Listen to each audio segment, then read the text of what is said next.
Hey guys, so as you can tell by the title, today we're going to be testing Black Up's new Mattifying Fluid Foundation. Now I got a couple of samples when I went to the Afro Hair and Beauty show. I was there working on my own stand, Peach&Pearl brushes, so I didn't really have any time to shop as such, but they were right next to me and they gave me a couple of samples. So let's just do like the tiniest, smallest haul of life. I managed to get the Palmer's Cocoa Butter Skin Therapy Oil. I also got the Miel Detangling Co-Wash, and then I managed to snag this little fan brush as well. I literally had no time to shop. I've got these at the very end of the show. Then what we are actually here for is the Black Up Mattifying Fluid Foundation.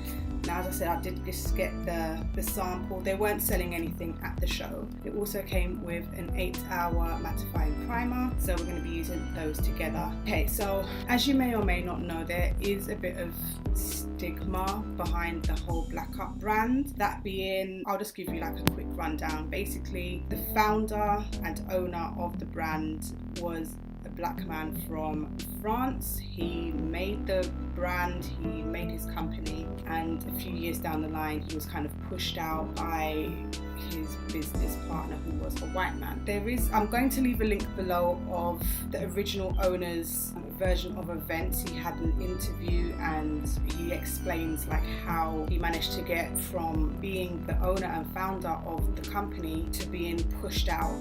Once I read it, I kind of felt well, when you're a business owner, you have to have paperwork to say that you own this business. And if you want to sell your business to somebody else, you'd have to transfer the business from yourself to another person. Now, I understand it wasn't in the UK, it was in France, but you would assume that it's along the same kind of lines. You can't just take someone's business. I mean, from what he was saying in the interview, they stopped involving him in business decisions and stopped inviting him to certain meetings, and it's kind of okay, but no matter how many business meetings they don't invite you to and whatnot, how was this person able to just take your company? And it's making me go, I feel there's more to it than that. One other thing is, I think this is just something I was thinking about. There was probably a few months ago, probably even last year, there were videos going around on YouTube where people were like, oh, full face using only makeup owned by black people kind of thing. And Black Up was one that kept on coming up. I think that we make the assumption that if the word black is in the company name and if the products are targeted towards people of color, we automatically think, oh, it's a black owned company before we actually do the research. So just because you are the target market doesn't necessarily mean that the company is owned by people of color. So that's something that maybe if people who are very conscious about who they shop with and business ethics and stuff like that, this is something that maybe you need to look into before you assume that a company is black owned when in fact it's not. That's just my thoughts. We are here for the makeup, but I thought I would mention the brief history, because there are some people who are very conscious about where they shop, who they give their money to, business ethics,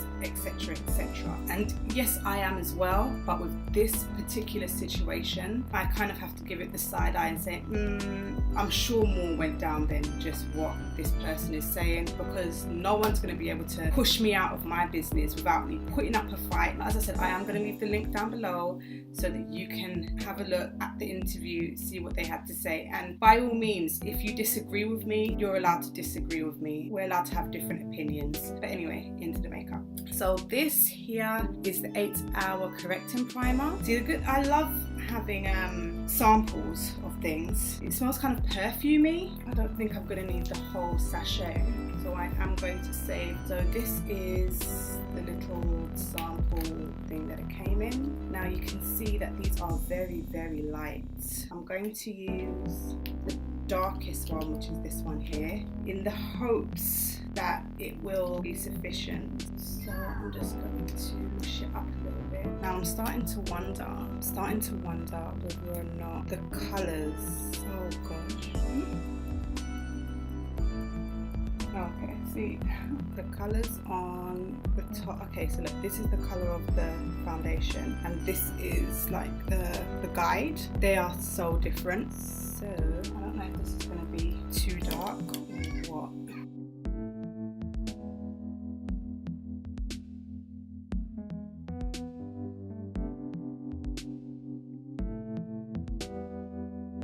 Okay, so this is like the first layer. Now it didn't actually, in my opinion, it just hasn't covered anything. It's like it's just tinted my skin. Let's see if a second layer helps to give me that coverage that I like. And I'm definitely going to have to fix this with powder.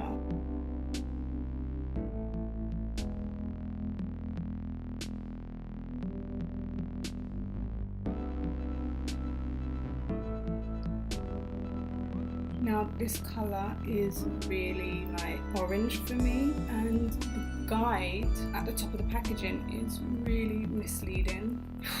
It's not the colour that it makes itself out to be. I'm just going to use the rest of my nails and get rid of it once and for all. Okay, so this is the foundation. It's very orange, very orange. I would probably, I'm going to need to take it down couple of pegs with some powder. Let's see what this actually says it was supposed to do. It doesn't say. So it says that it's medium coverage, but I feel like you still have to build it up even to have that medium coverage. The first application it's almost like it just tinted my skin. It didn't actually give any, I don't feel like it gave any kind of coverage at all. But I'm gonna put some powder and then let's see what happens from there.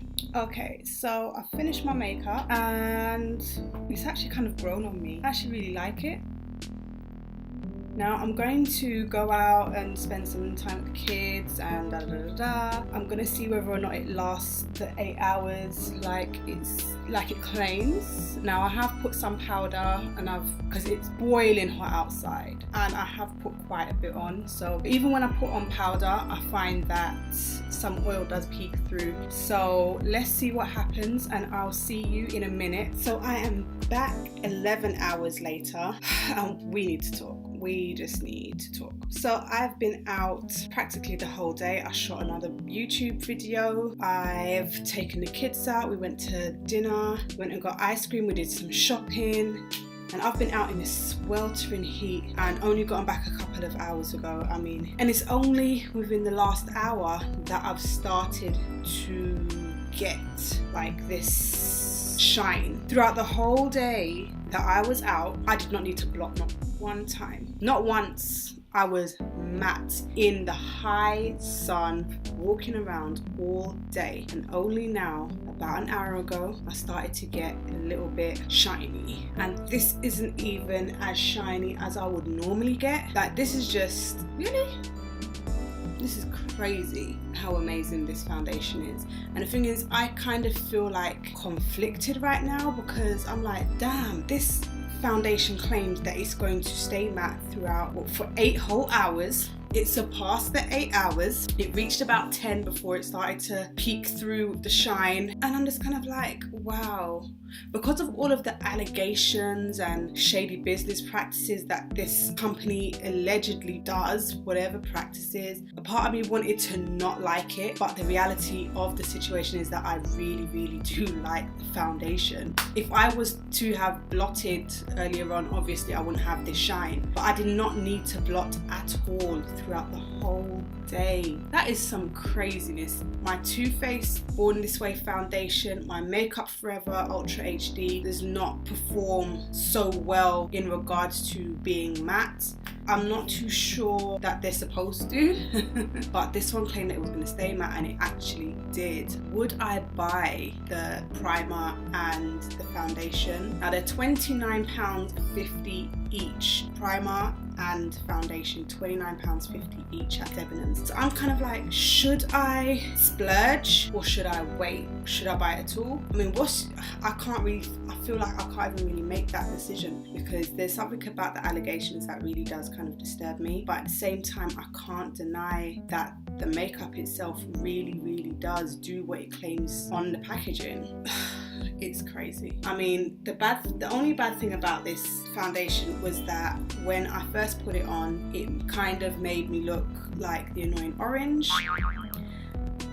and that's just not cool. So I just had to put some powder so that it would bring down that orange hue, and it wasn't even more powder than I would normally wear. It was just a lighter color than I would normally wear. And once I had completed my makeup, it was kind of like, well, you know, I'd kind of balanced it out, sorted it out. Aside from that, everything about this foundation is exactly as I would want. I've definitely got to think about whether or not I'm going to go ahead and make the purchase and support this brand, because making the purchase will result in me supporting the brand because I'm giving them my money. But listen, if you're someone who really wants to be matte like I do, then I would definitely say get this foundation. If you don't care about alleged company theft or whatever it is, then go ahead, get this foundation. I think it really does hold up as well as it says that it's going to. I mean, 11 hours and only now I'm getting that shine, and it's not even like, it's not even over the top. Like, yeah, I would need to block now. I'm not going to. I'm just going to wash my makeup off because it's the end of the day. It's like 7 o'clock. But overall, I really do like this foundation. As I said, I'm going to leave the link to the article down below so that you can read the article and make a conscious decision for yourself. As for me right now, I'm going to think about it. I mean, let me know what you reckon I should do. Just let me know. Anyway, if you like this video, give it a thumbs up. Don't forget to share and don't forget to subscribe, and I'll see you in the next video.